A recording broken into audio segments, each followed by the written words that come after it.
Hello, everybody. My name is Zigjag, or AKA Joe K. And as you can see here, I have a neat little surprise of all the portables that I've collected over the years. And it serves as an introduction into my universe of technology and programming.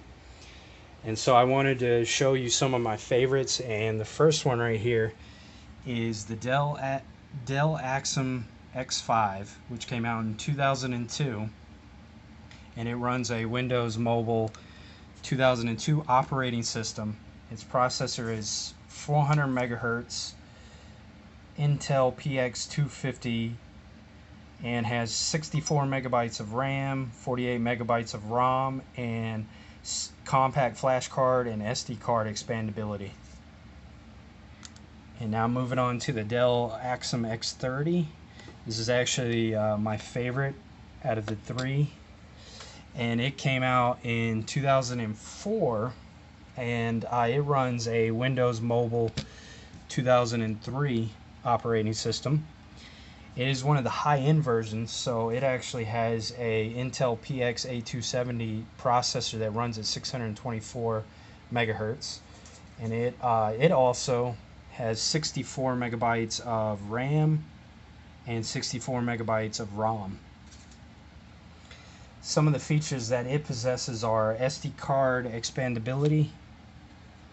As you can see right here, that's an SD card. Wi-Fi, so out of these three devices, the only one that has Wi-Fi yet the Wi-Fi is only 802.11b, so I honestly can't use it. Still neat to have though.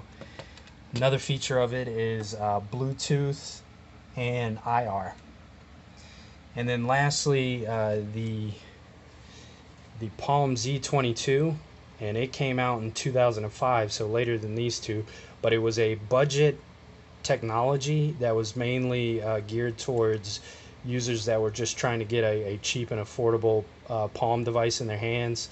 And it costs about $99, and it runs a 200 megahertz Samsung processor with a Palm OS on the device. So let's see if I can show you.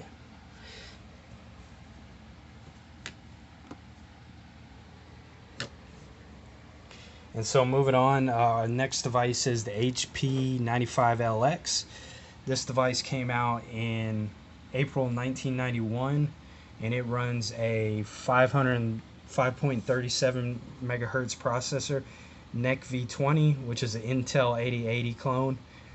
And the operating system that it has is Microsoft DOS 3.22.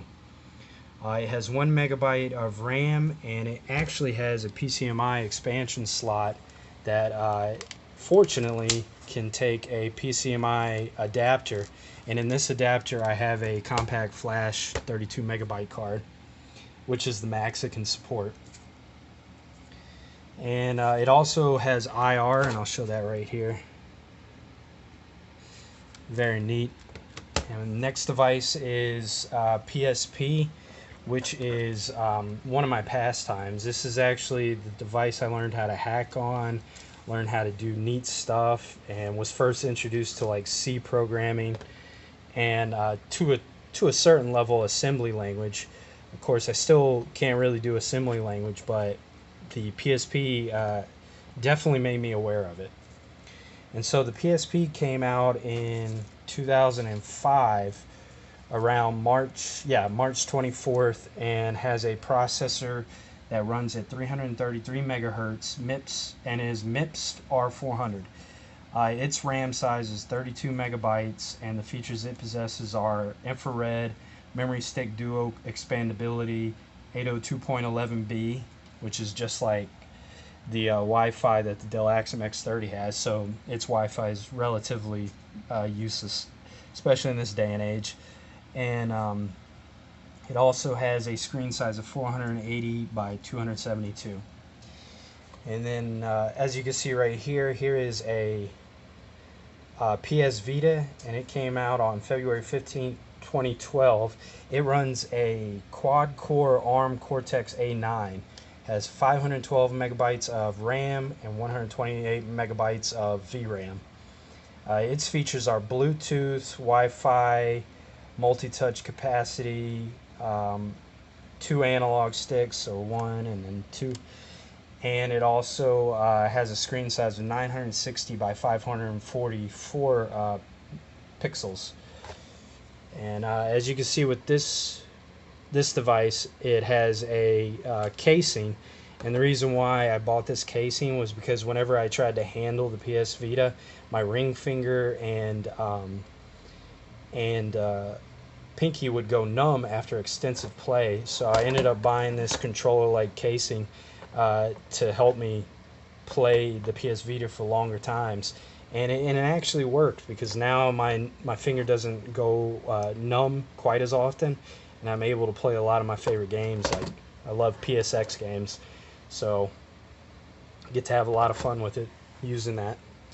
And as you see, these are all my portable devices. I'll probably collect more in my years to come, but for now these are my favorite. And I'll end up doing individual videos of each one, going into their even more specifications. And for the PSP and PS Vita specifically, I'll probably talk about hacking, because the PSP, back in the day, especially 2005, 2006, I was always messing with it, and it served as my PDA because at that time I didn't have one. And so that will be an interesting look back on the PSP to show what you can do with it and what I had done with it back then. And the PS Vita also can be hacked and messed around with a lot, and I tend to hack around with it a lot and use really cool emulators like SNES emulators and Sega Genesis and Sega Master System, those types of things.